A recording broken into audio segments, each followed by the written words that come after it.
नमस्कार विद्यार्थियों, online classes में आपका स्वागत है। विद्यार्थियों, हमने पिछले वीडियो के माध्यम से दो बिंदु पढ़े। एक तो भारत की अर्थव्यवस्था जो है वो अविकसित अर्थव्यवस्था के रूप में है।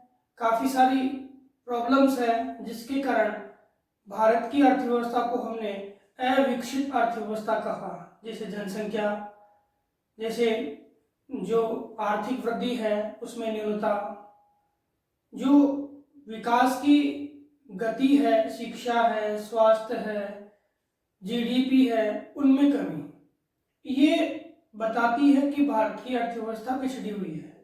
लेकिन पिछले वर्षों से लेके और वर्तमान वर्षों की तुलना करें तो पहले से लेके और वर्तमान तक भारत की अर्थव्यवस्था ने काफ़ी कुछ बदलाव किए हैं। इन बदलावों के आधार पर हमने पढ़ा कि भारत की अर्थव्यवस्था कैसी है, विकासशील अर्थव्यवस्था है।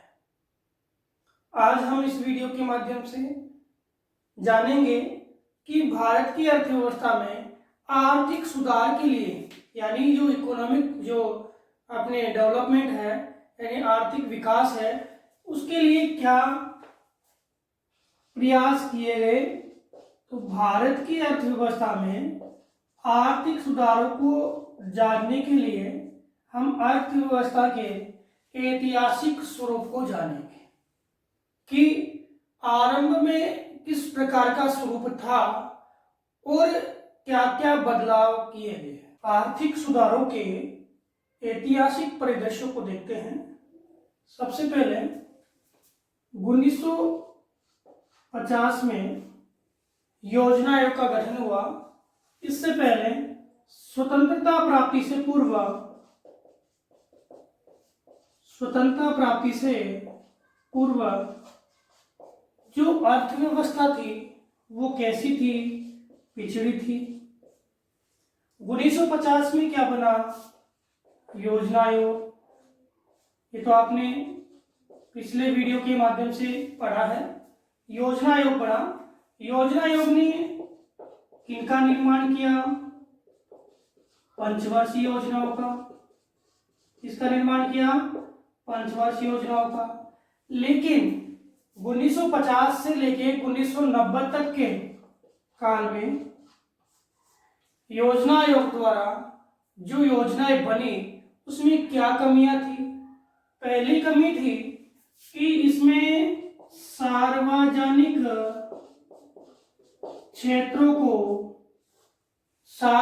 क्षेत्रों को प्राथमिकता दी गई, यानी सार्वजनिक क्षेत्रों को प्राथमिक स्थान दिया गया।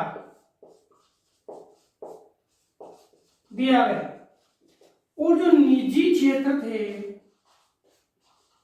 उन निजी क्षेत्रों में क्या लगा दिए गए, प्रतिबंध लगाए। प्रतिबंध का मतलब है कि निजी क्षेत्रों के विकास को ज्यादा प्राथमिकता नहीं दी, इनके ऊपर कई नियंत्रण लगा दिए गए। अब ये रूपरेखा है कि सार्वजनिक क्षेत्र का विकास भी सही ढंग से नहीं हो पाया। अब सार्वजनिक क्षेत्र में देखें तो अर्थव्यवस्था जो थी वो कैसी रह गई, पिछड़ी रह गई। अब इसी कारण में देखें तो अन्य क्षेत्र जो है आपके, जो सामाजिक क्षेत्र है और जो आपकी प्रतिरक्षा के क्षेत्र है, प्रतिरक्षा के जो क्षेत्र है, इन दोनों क्षेत्रों में, सामाजिक क्षेत्र और दूसरे कौन से हैं, प्रतिरक्षा के क्षेत्र, इन दोनों क्षेत्रों में जो संसाधन थे उन संसाधनों का खर्चा है वो बढ़ गया। भाई देश का इकोनॉमिक डेवलपमेंट तो हो नहीं रहा, सार्वजनिक क्षेत्रों में प्राथमिकता दी गई, सार्वजनिक क्षेत्रों का इतना विकास नहीं हुआ, इनके माध्यम से इतना उत्पादन नहीं हो पाया, तो संसाधनों का उत्पादन नहीं हो पाया। तो यहाँ पे सामाजिक क्षेत्र और प्रतिरक्षा क्षेत्र में जो संसाधनों का खर्चा था वो क्या हो गया, बढ़ गया। अब सरकार को क्या है, दोनों ही सेक्टर के अंदर व्यय करना जरूरी है। दोनों ही सेक्टर का विकास करना जरूरी है, क्योंकि दोनों ही सेक्टर है सरकार के विकास के लिए या देश के विकास के लिए बहुत ही महत्वपूर्ण है। अब सरकार क्या करेगी, इनके विकास के लिए क्या लेगी, उधार लेगी, यानी कर्ज। सरकार ने क्या किया, कर्ज लिया। कहां से लिया, अंतरराष्ट्रीय संस्थाओं से लिया। अंतरराष्ट्रीय संस्थाओं से क्या ले लिया, कर्ज ले लिया। अब सरकार ने कर्ज तो ले लिया, लेकिन इस कर्ज का भी अविवेकपूर्ण उपयोग किया। अविवेकपूर्ण क्या किया, उपयोग। किसने, सरकारों ने। और इस कर्ज को जो उपभोग संसाधन थे उनके अंतर्गत इस कर्ज को भी क्या कर दिया, खर्च कर दिया। क्या कर दिया, इस कर्ज को भी उपभोग संसाधन थे उनके अंतर्गत अविवेकपूर्ण रूप से क्या कर दिया, खर्च कर दिया। अब इसके कारण हुआ क्या, इसके कारण क्या हुआ कि सरकार का व्यय तो है ज्यादा, उत्पादन है कम। तो उत्पादन कम है तो निर्यात भी क्या है, कम। तो व्यय तो है ज्यादा और प्राप्तियां है कम। व्यय तो है ज्यादा और प्राप्तियां है कम। ज्यादा व्यय और प्राप्तियां कम है तो सरकार क्या है, घाटे की स्थिति में चली गई।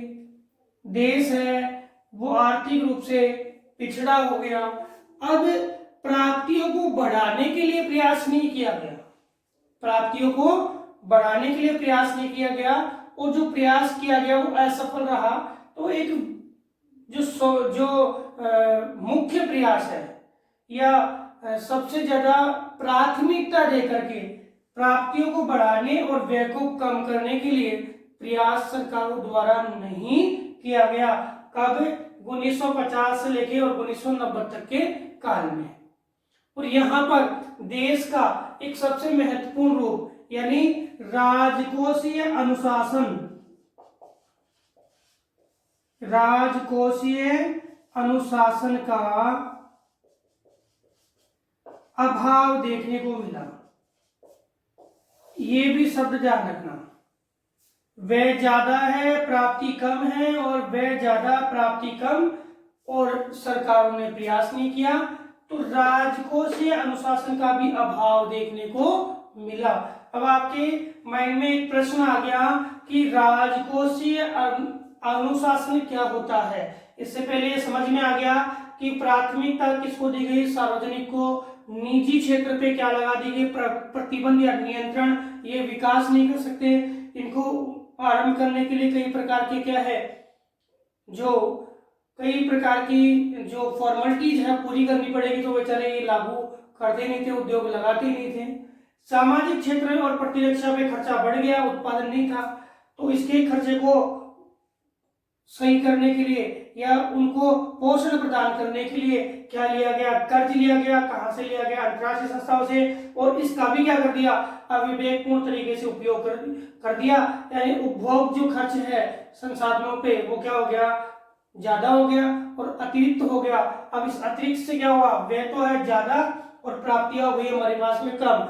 अब व्यय ज्यादा और प्राप्तियां हमारे पास में क्या हुई, कम, तो आर्थिक सुधार थोड़ी हुआ, अर्थव्यवस्था क्या हुई, घाटे के क्षेत्र में चलेगी। अर्थव्यवस्था क्या हुई, घाटे के क्षेत्र में चलेगी। अब देखना राजकोषीय अनुशासन क्या होता है। राजकोषीय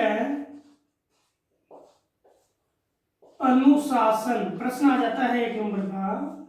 तो राजकोषीय अनुशासन से क्या अभिप्राय है, तो सरकार की ऐसी नीतियां, सरकार की ऐसी नीति जो राजस्व घाटा है या घाटा है, और जो आपके घाटे के अलावा जो ऋण, हम इसको राजस्व घाटा बोल सकते हैं, राजस्व घाटा और ऋण को कम करने के लिए अपनाई जाती है।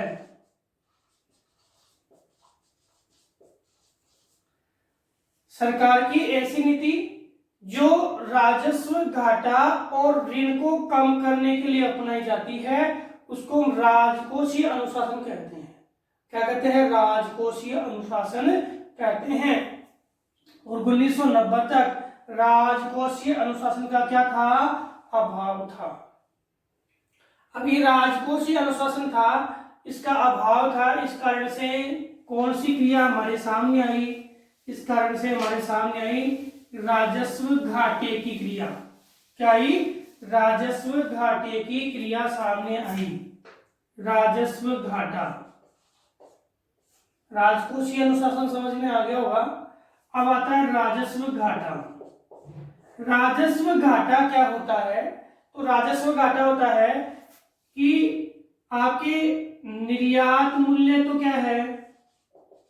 निर्यात मूल्य तो है कम, निर्यात मूल्य तो है कम और आयात मूल्य है ज्यादा। आयात मूल्य है ज्यादा। तो निर्यात मूल्य कम और आयात मूल्य ज्यादा है। इस स्थिति में जो देश का क्या होगा? देश को क्या होगा? राजस्व घाटा होगा। क्या होगा? राजस्व घाटा होगा।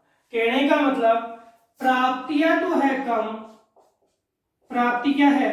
कम, और आपके व्यय है ज्यादा, व्यय है ज्यादा। ऐसी स्थिति में क्या होगा? राजस्व घाटा। प्राप्तियां है कम और व्यय है ज्यादा। ऐसी स्थिति में क्या होगा? आपके राजस्व घाटा होगा। तो हम कह सकते हैं कि देश के आयात और निर्यात मूल्य में अंतर है, वो क्रमशः राजस्व घाटे को प्रदर्शित करेगा। और अंतर किस प्रकार से? निर्यात कम है और आयात ज्यादा है, या प्राप्ति कम है और व्यय ज्यादा है, तो क्या होगा? राजस्व घाटा होगा। जो राजस्व घाटा था या अर्थव्यवस्था की दोषपूर्ण जो संरचना थी उसके कारण क्या थे? तो पहला कारण था कि आर्थिक जो नीतियां हैं, आर्थिक नीतियों में आपके जो उद्योग है,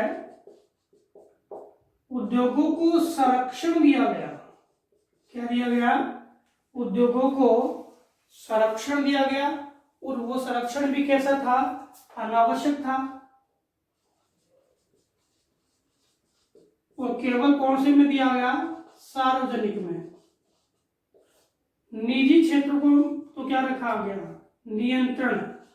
निजी क्षेत्र के उद्योग थे उन पे तो क्या रखा गया? नियंत्रण रखा गया। और जो सार्वजनिक सेक्टर के जो उद्योग थे, उनके फर्म थे या उनकी अर्थव्यवस्था का कार्य था या अर्थव्यवस्था की नीतियां थी, वो कैसी थी? फर्म और अर्थव्यवस्था की नीतियां थी वो दोनों ही अकुशल प्रबंध वाली थी, यानी फर्मों का अकुशल प्रबंधन था। क्या था? अकुशल प्रबंधन। तो संसाधनों के उपयोग की कार्यकुशलता थी। संसाधनों के उपयोग की जो कार्यकुशलता थी उसका भी क्या था? अभाव था। यानी वो एक बेस्ट निर्माण जो है वो नहीं कर पा रहे थे। उद्योग थे वो बेस्ट निर्माण नहीं कर पा रहे थे। उसका सीधा सा रीजन है तकनीकी अभाव। क्या था? तकनीकी का अभाव था इन उद्योगों के पास। अब तकनीकी का अभाव है तो यहाँ पे इन उद्योगों की अर्थव्यवस्था क्या है? वो दोषपूर्ण थी। तकनीकी का अभाव था, प्रबंधन का अभाव था। ये सारा कुछ बताता है कि इनकी जो अर्थव्यवस्था का स्वरूप था वो क्या था? दोषपूर्ण था।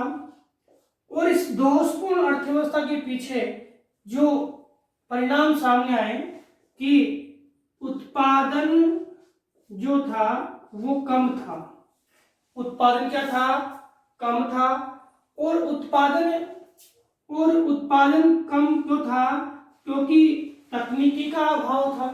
किसका अभाव था? तकनीकी का अभाव था, तो उत्पादन कम था। और उत्पादन के साथ साथ उत्पादन की जो लागत थी, वो भी क्या थी? बढ़ी हुई थी। इन सब में एक ही रीजन आएगा, तकनीकी का अभाव। कोई भी पदार्थ होता है, किसी भी पदार्थ का हम निर्माण करते हैं, अगर हमारे पास में बेस्ट टेक्नोलॉजी है तो हम उस पदार्थ को बहुत ही अच्छी तरीके से कम लागत में और अच्छी गुणवत्ता युक्त रूप से क्या करते हैं? निर्मित कर देते हैं।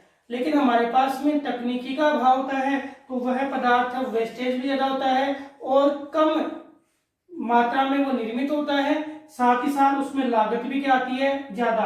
तो सबसे महत्वपूर्ण कार्य क्या है? उपयोग, यानी संसाधनों का उपयोग करके क्या करेंगे? उत्पादन। और उत्पादन करने की क्या है? वहां कार्य कुशलता का अभाव है। ये सबसे महत्वपूर्ण है, जिसके कारण इन उद्योगों में उत्पादन जो क्या था? कम था, और लागत थी उत्पादन की वो क्या थी? बढ़ रही थी। और उत्पादकता लगातार क्या हो रही थी? उत्पादकता में लगातार क्या आ रही थी? गिरावट आ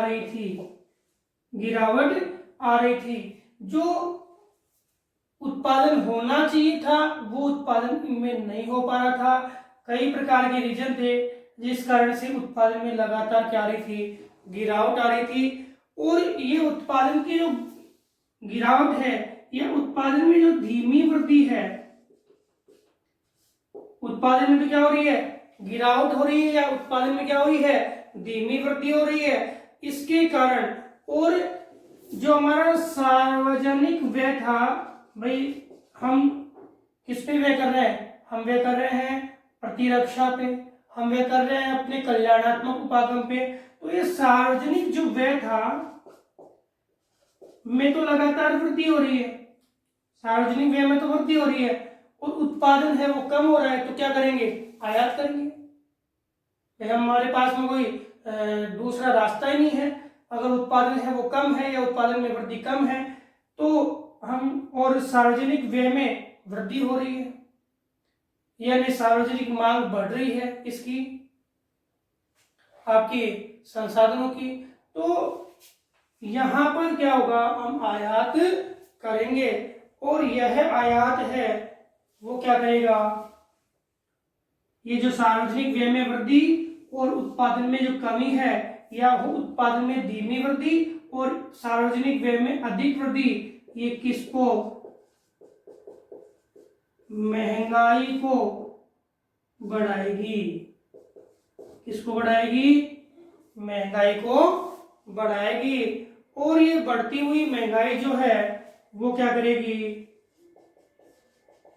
भुगतान असंतुलन पैदा करेगी।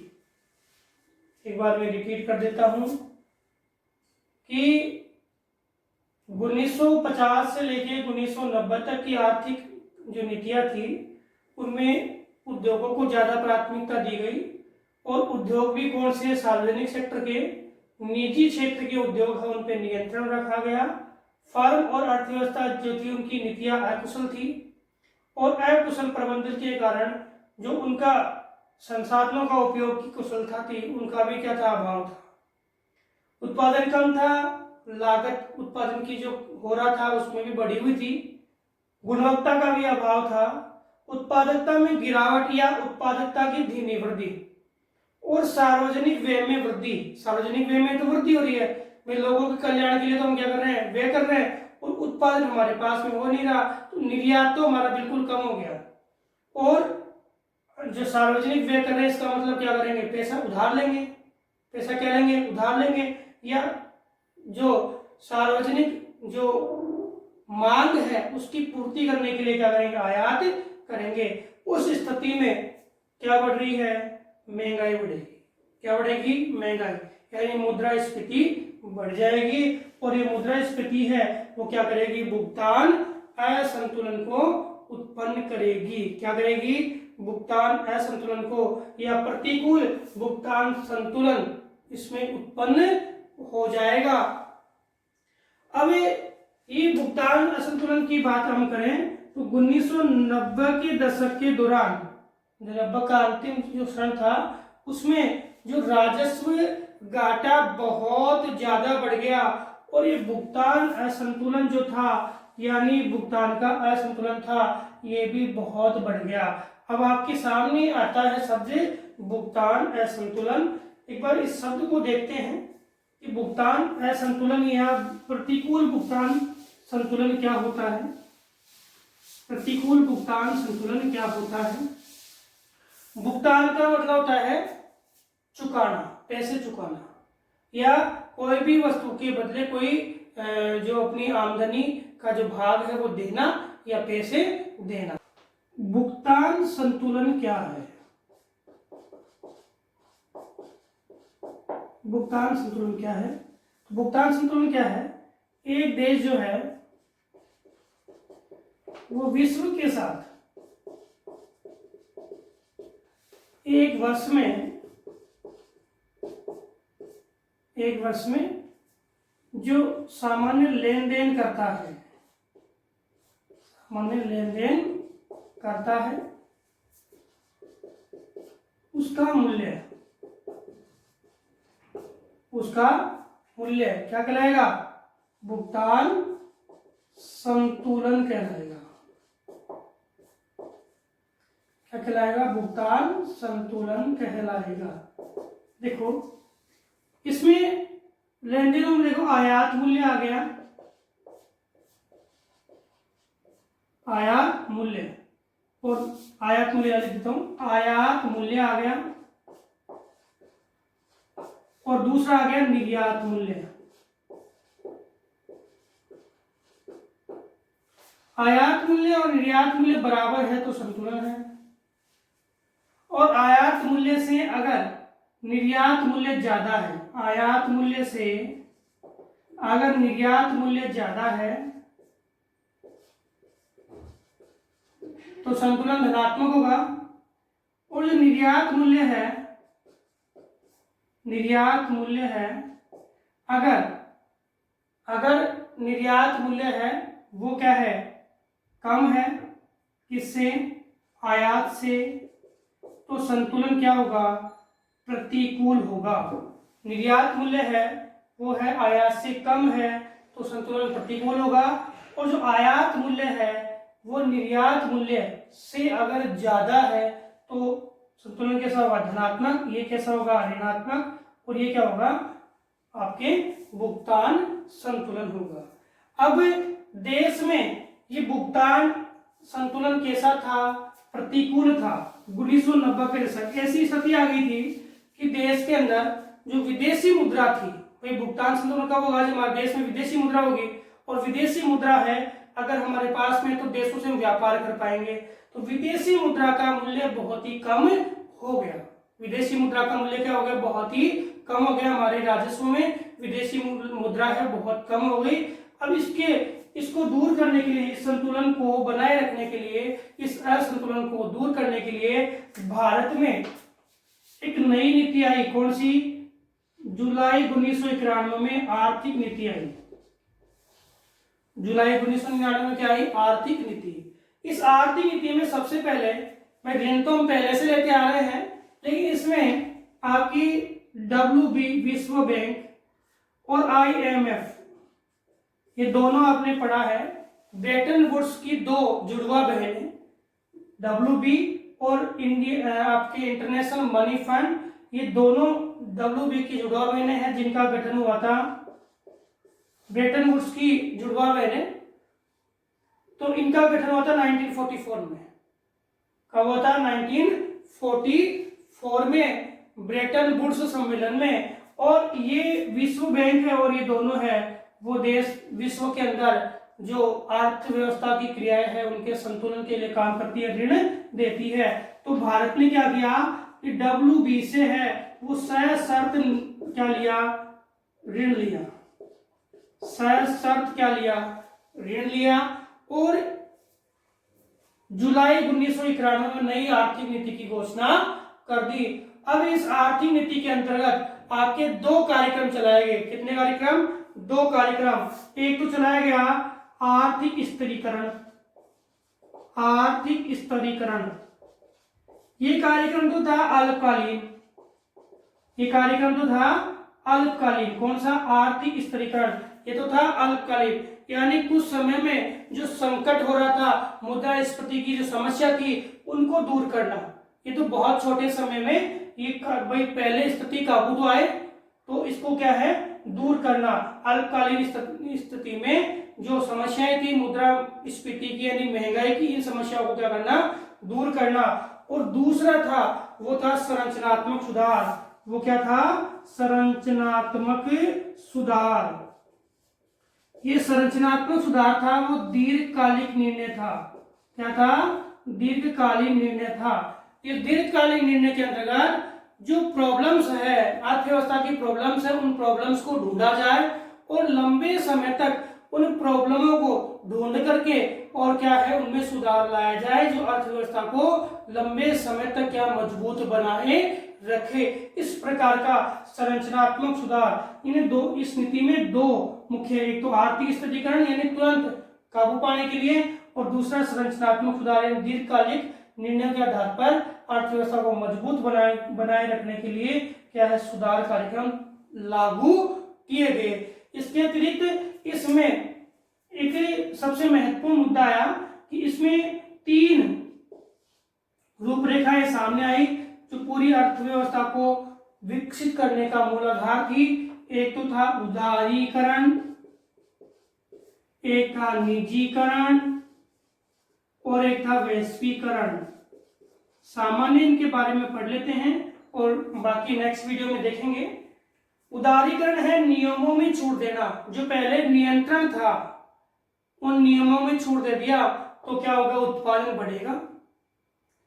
निजीकरण है कि निजी क्षेत्र में पहले नियंत्रण था 50 से लेकर 90 तक, उस नियंत्रण को हटाया और जितने भी उद्योग थे उनको लाइसेंस मुक्त किया। मुख्य 6 उद्योग रखे गए, जिसमें आपके रासायनिक उद्योग आ गया, आपके औषधीय उद्योग आ गया, आपके जो विस्फोटक पदार्थों का उद्योग आ गया, और जो भी आपके नशा वाला उद्योग था वो, इनको, और सार्वजनिक क्षेत्र का जो आपके जो रेलवे वाला जो भाग है उसको, इनको क्या है? लाइसेंस में रखा गया। बाकी सबको क्या है? लाइसेंस मुक्त कर दिया गया, क्योंकि ज्यादा उत्पादन, ज्यादा विकास का निर्णय इसमें लिया गया और निजी क्षेत्र में ज्यादा उत्पादन किया जाएगा। वैश्वीकरण है कि हम ज्यादा से ज्यादा निर्यात करें, ज्यादा से ज्यादा व्यापार करें, जिससे हमारे देश की अर्थव्यवस्था सुधरेगी। देश में जो है बाहरी जो पैसा है वो आएगा और देश की अर्थव्यवस्था में क्या करेगा? सुधार करेगा। तो विद्यार्थियों, आज हमने आर्थिक सुधारों के संदर्भ में जो 1950 से 1990 तक की जो रूपरेखा है उसमें क्या क्या प्रॉब्लम्स थी, राजस्व घाटा भी आया, भुगतान असंतुलन भी आया, आर्थिक स्थिति या आर्थिक सुधार था वो वहाँ दोषपूर्ण भी था, ये सारी क्रियाएं पढ़ी। और 1991 की जो नीति है उसमें ये 3 महत्वपूर्ण क्रियाएं सामने आई और इसमें 2 निर्णय, एक आर्थिक स्तरीकरण यानी अल्पकालीन और संरचनात्मक सुधार यानी दीर्घकालीन निर्णय लिए गए। ये हमने पढ़ा। अगले वीडियो में उदारीकरण, निजीकरण और वैश्वीकरण को हम विस्तार पूर्वक देखेंगे। धन्यवाद।